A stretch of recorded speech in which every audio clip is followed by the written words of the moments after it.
senador Cacildo Moldaner, do meu partido, Santa Catarina, um estado que também tem as perdas do fato que me traz à tribuna no dia de hoje. Eu tenho feito algumas reflexões do quanto o meu estado, o estado do Paraná, ele tem perdido dentro do Pacto Federativo. FPE, por exemplo, o estado do Paraná ele representa na arrecadação global do imposto de renda e do imposto sobre produto industrializado em torno de 35 bilhões ano. São arrecadados no estado do Paraná. Mas ele fica tão somente com 14% disso. Os outros 86% aproximadamente ficam com a União e com os demais estados da Federação. O estado do Paraná não é diferente do estado do Rio Grande do Sul, do estado de Santa Catarina, que é parecido. Nós somos tidos como estados ricos da Federação, mas temos sempre deixado ou feito com que os demais estados da Federação fiquem com a maior parte daquilo que é produzido. Por exemplo, em 1988, quando da Constituinte, foi definido que o ICMS ele será cobrado no consumo. No entanto, para a energia elétrica, por conta da geração produzida pela Itaipu, no consumo não, o ICMS seria cobrado aonde ele é produzido, no estado produtor. Mas para a energia elétrica e também para o petróleo e gás, é onde se consome. E aí vem um prejuízo todo ao estado do Paraná, que em detrimento a outros ramos da economia, neste caso a energia elétrica deixa de arrecadar cerca de 1,5 bilhões ao ano por conta da perda do ICMS. O FPE, IPI e Imposto de Renda, o estado do Paraná, repito, 35 bilhões arrecada ao ano, mas fica tão somente com cerca de 4,2, 4,3 bilhões de reais. ICMS não é diferente. No que diz respeito à produção de petróleo, o estado do Paraná, ele foi preterido por uma resolução do IBGE de que fez as linhas imaginárias do território paranaense, do mar território paranaense, e as linhas se cruzam, vindo de Santa Catarina e de São Paulo, se cruzam a poucos quilômetros da costa. O Paraná deixa de ser um estado produtor de petróleo. Não tem o seu espaço dentro do pré-sal. Veja como o estado do Paraná vem perdendo nos últimos anos, é tímido no que diz respeito a isso. Não vejo nenhuma glória do estado do Paraná no sentido de ter privilégios dentro da federação do ponto de vista da arrecadação. Sempre nós estamos sendo preteridos. Sempre o Paraná tem que ceder. Mas o Paraná também tem problemas. Num dado momento, na Comissão de Assuntos Econômicos,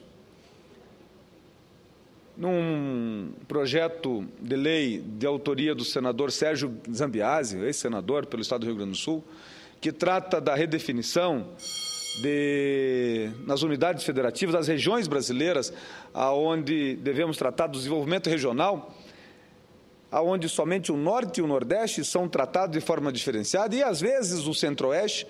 Eu pedi vista desse processo, desse projeto, e fiz um relatório contestando aquilo que estava naquele momento, dizendo o seguinte, que não é só o Norte e o Nordeste que tem regiões subdesenvolvidas.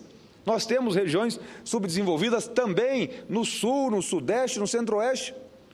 O Paraná, por exemplo, ele tem 2 ou 3 regiões que vivem um momento econômico diferenciado do que viveu na década de 60, 70, aonde a monocultura rural era o que predominava, como o café, o feijão, por exemplo. Região norte, considerado o norte velho do Paraná, é uma região que carece de indústrias, que carece de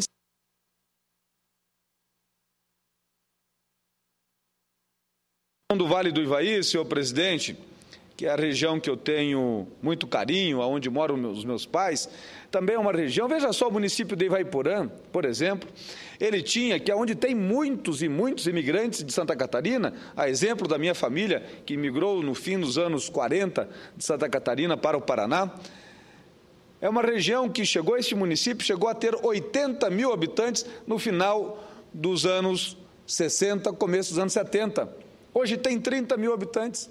Quando a população brasileira, em 1970, e nós lembramos do jargão da Copa do Mundo, 90 milhões de brasileiros em ação, eram 90 milhões de brasileiros no Brasil, mais do que dobrou a população nacional, crescimento demográfico nacional, e essas regiões perderam mais do que a metade da sua população. Ou seja, se tivéssemos considerando tão somente o crescimento demográfico natural, teríamos 150 mil habitantes em Ivaiporã hoje, no mínimo. Enquanto que outras regiões, por conta da industrialização, a exemplo de Cascavel, de Toledo, cresceram em muito, Londrina, Curitiba e assim por diante. Então nós temos que tratar o desenvolvimento regional de forma diferenciada também no Sul. Vale da Ribeira, que pega São Paulo e Paraná, são regiões subdesenvolvidas. Nós todos, congressistas e brasileiros, sabemos disso.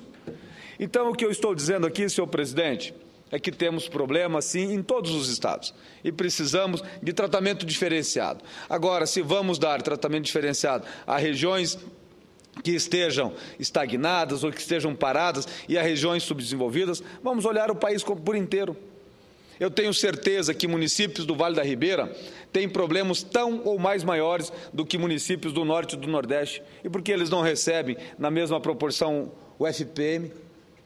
Então, essa distribuição do FPE, do FPM, o Pacto Federativo, essa discussão do ICMS, se vamos cobrar todo ele no estado que produz ou aonde se consome, é o momento de nós trazermos à tona, e a Comissão de Assuntos Econômicos do Senado Federal, tenho certeza que não vai se furtar disso. Por isso eu venho à tribuna de hoje conclamar a todos os senhores e senhoras senadores a nós cuidarmos com atenção do Pacto Federativo, porque isso vai fazer a diferença em cada um dos estados e municípios brasileiros. Era isso, senhor presidente. Agradeço a sua benevolência quanto ao tempo. Uma boa tarde a todos.